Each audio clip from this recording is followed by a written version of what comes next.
फिर हम आ जाते हैं अगली जो इम्पॉर्टेंट चीज़ है, atypical drowning, where the biochemical changes are not like that the wet drowning. Here आपका मैकेनिज्म ही थोड़ा चेंज होता है ड्राउनिंग का। टर्म ड्राउनिंग इसलिए है because medium involve is water और एनी लिक्विड, अदरवाइज समटाइम्स इसके अंदर आपको ऑटोप्सी में कुछ कंडीशंस में कोई भी कंडीशन आपको ड्राउनिंग वाली नहीं मिलेगी। So first of all we talk about the dry drowning.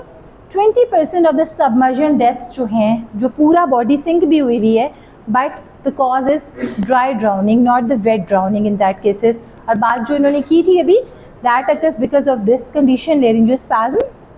As soon as water enters inside our nasopharynx or the larynx, it can causes types of कि water intake along with the air intake inside जो है वो seize हो जाती है in that cases, ठीक है। अब death occurs from asphyxia, but that asphyxia is not entirely that the water is inside our medium. Water enter हुआ, ऊपर से सब कुछ बंद हो गया, वाटर ने क्या जाना था, एयर भी नहीं जा सकी, एंड दैट इज़ वाई। और बॉडी जब सिंक तो ऑब्वियसली हो जाएगी ना, जब वो नीचे गई है वो पूरी सबमर्ग हो गई। बट जब आप ऑटोप्सी करते हो तो ये बहुत इंपॉर्टेंट और ट्रिकी ऑटोप्सी होती है, because sometime you can think of कि पर्सन को मारा गया था और उसके बाद उसको फेंक दिया गया क्योंकि वाटर अंदर तक नहीं गया। अच्छा, अगर किसी की हमने पोस्टमार्टम ड्राउनिंग की हुई हो, उसमें भी आपके एक स्पेसिफिक लेवल तक पानी जाता है, एल्वुलाई के लेवल तक पानी नहीं जाता, but in that condition water is not going to enter inside. तो थोड़ा सा आपको वहाँ से आइडिया हो जाता है कि नहीं भाई, अगर ये डेड बॉडी फेंकी होती किसी ने तो मुझे ट्रेकिया में भी मिलता, मुझे स्टमक में भी मिलता, मुझे इन एरियाज तक पानी मिल सकता था, उसके आगे मुझे पानी नहीं मिल सकता था। बट यहाँ पे तो मुझे पानी मिल ही नहीं रहा, मुझे सिर्फ एस्फिक्सिया की कंडीशन मिल रही है, ऑल्दो मुझे बाकी चीज़ें मिल रही हैं। मुझे जो हम अभी नॉन स्पेसिफिक साइंस देखेंगे, जो एंटीमॉर्टम और पोस्टमार्टम ड्राउनिंग के होते हैं, वो मुझे मिल रहे हैं, ठीक है। क्योंकि क्यूटस आर्सिनिस आपको पता है वॉशर वुमेन फुट है, ठीक है, और डी ग्लविंग हो रही है, वो सब चीज़ें हो रही हैं, बट इंटरनल फाइंडिंग में मुझे ऑटोप्सी की चीज़ नहीं मिल रही। Then you can go about, थोड़ा सा आप अगर लेरिंग्स पे ज़्यादा अच्छी तरीके से उसकी डायसेक्शन करेंगे तो you can come across the condition, although laryngospasm release हो जाता है मोस्ट ऑफ द टाइम, जब तक आप देखते हो इतनी फाइंडिंग्स इसलिए आपको नहीं मिलती इन दैट कंडीशंस। और ये रिसेसिटेशन के लिए सबसे बेस्ट केसेस होते हैं, बिकॉज वाटर अंदर नहीं गया होता, और अगर बॉडी आप रिकवर जल्दी कर लेते हो पर्सन को, तो रिसेसिटेशन बहुत अच्छे तरीके से हो सकती है। Then this is known as immersion syndrome.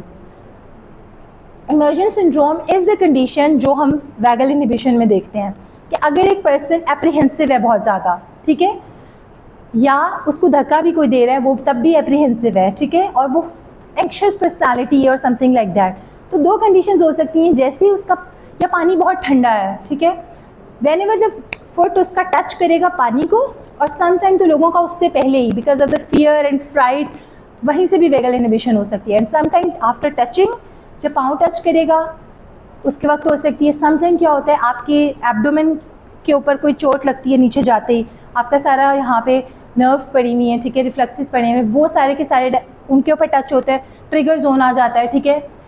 किसी भी ऐसी ट्रिगर जोन के ऊपर अगर कोई वाटर या कोई और चीज़ टच करती है, suddenly causes the vagal inhibition, and in that cases the person dies because of the dry this atypical drowning. लेकिन इसमें वाटर आपको अंदर नज़र आता है बॉडी के, बट आपको टिपिकल चेंजेस लाइक फ्रोदिंग या जो आपके लंग्स हैं बहुत ज़्यादा वॉल्यूमिनस हो रहे हैं, वो चीज़ें नज़र नहीं आती इन that cases. So that is because of the vagal inhibition, ठीक है। Sudden impact of very cold water और समथिंग लाइक दैट, ये केस कॉज करती है vagal inhibition. It also falling and diving, जैसे मैंने आपसे कहा, वेरी कोल्ड वाटर में। उसके बाद अगली जो इम्पॉर्टेंट चीज़ आती है that is submersion of the unconscious, ठीक है। अब ये होता है कि अगर कोई पर्सन है एपिलेप्टिक, ठीक है, या अगर जैसे वो गिरा, कोई चक्कर आ गया है, ठीक है, उसको पहले से कोई प्रॉब्लम थी, उसकी कंसंट्रेशन ठीक नहीं थी, या वो ऑलमोस्ट अनकॉन्शियस था और वो गिरा है बीच में, ठीक है, और उसको हार्ट अटैक हो गया है। अब वो बेसिकली कोई और रीज़न बन रही होती है, ठीक है, और उसमें एड ऑन हो जाती है दिस ड्राउनिंग। फॉर एग्जांपल आपको पता होगा, बहुत केस पड़ा होगा, एक इंडियन एक्ट्रेस थी श्रीदेवी, उसकी दुबई में डेथ हुई थी बिकॉज ऑफ दैट। तो जो ऑटोप्सी रिपोर्ट थी उसने बेसिकली शो किया था कि जो बाथ टब था उससे उसकी हेड इंजरी हुई थी। आई डोंट नो वो कितनी ऑथेंटिक थी रिपोर्ट, लेकिन वो हेड इंजरी की वजह से उसकी अनकॉन्शियसनेस हुई, और दैट इज़ वाई वो उसके अंदर बाथ टब में ड्रोन हो गई थी, बिकॉज उनकी रिपोर्ट थी, ठीक है। So that comes under the submersion of unconscious basically. अच्छा, उसके बाद सबसे इंपॉर्टेंट ये बहुत ज़्यादा आता है question, that is near drowning और सेकेंडरी ड्राउनिंग सिंड्रोम, ठीक है। इसमें क्या होता है, एक पर्सन आपने लिया, आप हॉस्पिटल में जॉब कर रहे थे और आपको इसलिए बातें करने का बड़ा शौक था और आपने कहा मैं बातें कर लूँ, पेशेंट को तो मैं बाद में देखूंगा। आपने पेशेंट ट्रीट किया, उसने कहा ठीक है भाई ठीक है, घर भेजो इसको, कुछ नहीं हुआ, ऐसे ही कर रहा है ये। और घर वो गया और वो जो इन्फेक्शंस उसने लिए थे या जो प्रॉब्लम्स ली थी या जो भी उसके हार्ट पे प्रॉब्लम्स थी, उसकी वजह से बिकॉज ऑफ दैट कॉम्प्लिकेशंस और इन्फेक्शन उसकी पहली रिकवरी हो गई और उसके बाद उसकी डेथ हो गई, ठीक है। That is because of the infections complications associated with the process of the drowning, ठीक है। That is known as near drowning. The person is almost safe from the drowning but dies because of the further complications, ठीक है। So that is known as near drowning or secondary drowning syndrome. Infections from the contaminated water, that is why it is advisable कि जब भी आपके पास ये वाला case आता है, either it is for 1 minute या बिल्कुल आपने फ़ौरन रेस्क्यू वालों ने बचा लिया था उस बंदे को, बट नहीं, आपने उसको ऑलमोस्ट 24 आवर्स तक हॉस्पिटल स्टे करवाना है। एंटीबायोटिक का जो इनिशियल डोज होता है, आपको पता है पाकिस्तान में माशाल्लाह पोल्यूशन भी बहुत ज़्यादा है, तो आपने ज़रूर उसको एंटीबायोटिक का कोर्स लेना है, बाद में ओरल पे शिफ्ट करके घर भेजना है और फॉलोअप के लिए बुलाना है, ठीक है। आप चाहो जहाँ पे, तो वैसे ही हम माशाल्लाह से सारे जो है वो बहुत ज़्यादा CT और ये सब कराते हैं, तो वो करवाना है अपना सारा, जो भी CT स्कैन है वो ज़रूर करवाना है कि कोई ब्रेन फॉगिंग या कोई और इस तरह की चीज़ तो नहीं होगी।